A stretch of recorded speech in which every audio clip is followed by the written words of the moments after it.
Salam semua pendengar, kita berjumpa lagi ya. Baik, pada posting saya kali ini, saya akan teruskan ya dengan langkah keempat dalam proses kelayakan kredit pelanggan anda, iaitu mendokumentasikan keputusan kredit yang anda telah lakukan.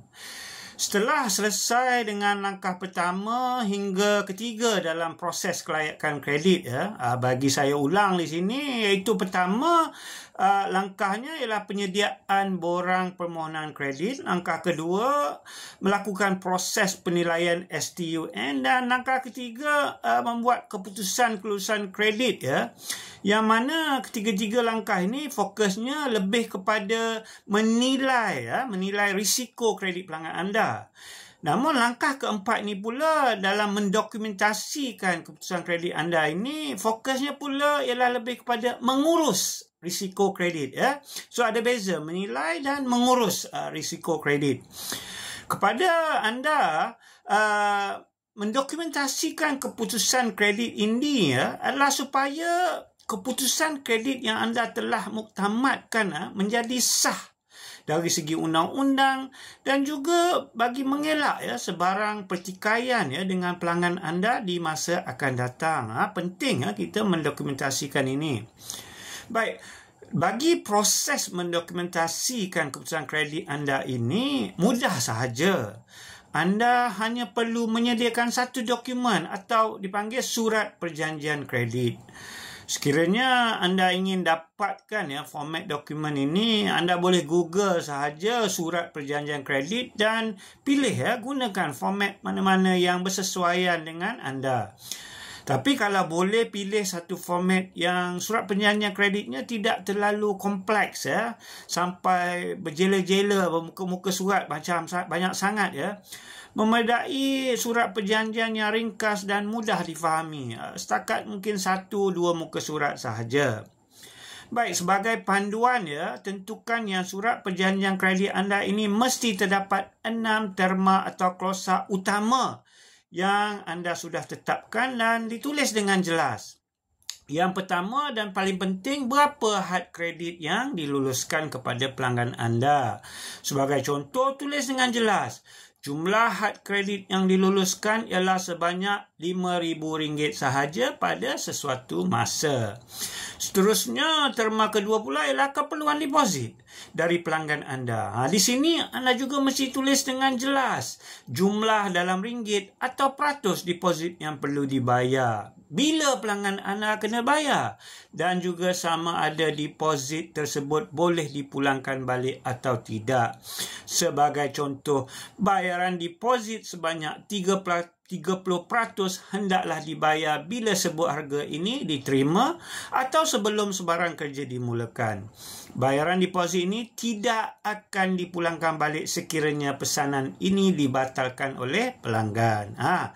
Bagi terma ketiga pula ialah terma tempoh pembayaran, iaitu masa yang diberikan kepada pelanggan anda untuk langsaikan jumlah invoice mereka. Sebagai contoh, bayaran penuh perlu dilakukan 30 hari dari tarikh invoice ya. Okey, so faham ya. Seterusnya, terma keempat pula ialah berapa kadar faedah yang anda akan charge kepada pelanggan anda sekiranya mereka membuat bayaran lewat, iaitu setelah tamat tempoh pembayaran. Sebagai contoh, jumlah charge sebanyak 1.5% sebulan akan dikenakan ke atas baki yang masih tertunggak selepas tamat tempoh pembayaran. Bagi terma kelima pula, lagi-lagi ini dituju kepada syarikat yang berisiko tinggi ya. Anda mesti adakan satu klausa yang memerlukan jaminan peribadi dari pengarah syarikat pelanggan anda ya.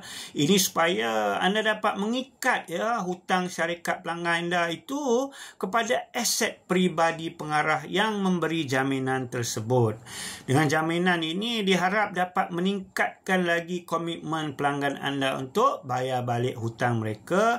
Dan akhir sekali, terma ke-6, tentukan anda masukkan satu klausa berkaitan undang-undang pentadbiran dan bidang kuasa mahkamah.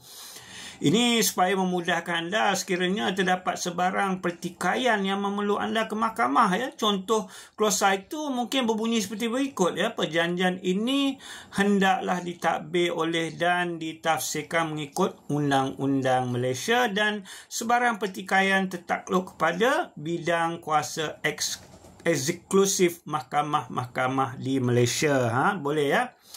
Baik, selain dari 6 terma-terma utama ini, terdapat banyak lagi terma-terma tambahan yang anda boleh masukkan, ya, dalam surat perjanjian ini. Namun, kalau anda kurang pasti, ya, bab ini, dapatkan khidmat nasihat seorang peguam. Contoh terma-terma tambahan ni seperti memberi hak kepada anda untuk menyemak, mengurangkan atau membatalkan had kredit pada bila-bila masa, mungkin sebarang kelewatan dalam membuat pembayaran atau sebarang pelanggaran terma membolehkan anda menggantung sementara bekalan barangan kepada pelanggan anda. Dan contoh yang ketiga, mewajibkan pelanggan anda menanggung sebarang kos guaman dan kutipan hutang akibat kegagalan mereka bayar balik hutang, ya. Akhir sekali, ya, ingat ini yang paling penting, setelah surat ini disediakan, tentukan anda dapatkan cop syarikat dan tanda tangan wakil syarikat pelanggan anda, ya. Biasanya pengarah urusan, ya, syarikat pelanggan anda, dan juga tanda tangan dan cop syarikat anda juga, ya. Bagi satu salinan ke pelanggan anda dan anda simpan satu salinan untuk dalam fail anda, ya. Baik, itu sahaja langkah yang keempat dalam dokumentasikan keputusan kredit anda. Baik, sampai di sini sahaja perkongsian saya kali ini. InsyaAllah dalam posting saya akan datang, saya akan teruskan dengan langkah yang terakhir dalam proses kelayakan kredit pelanggan anda, ya. Diharap para pendengar nantikan posting saya seterusnya dan terus memberi support supaya channel saya ini dapat memberi manfaat kepada kita semua. Sekian, terima kasih. Jumpa lagi.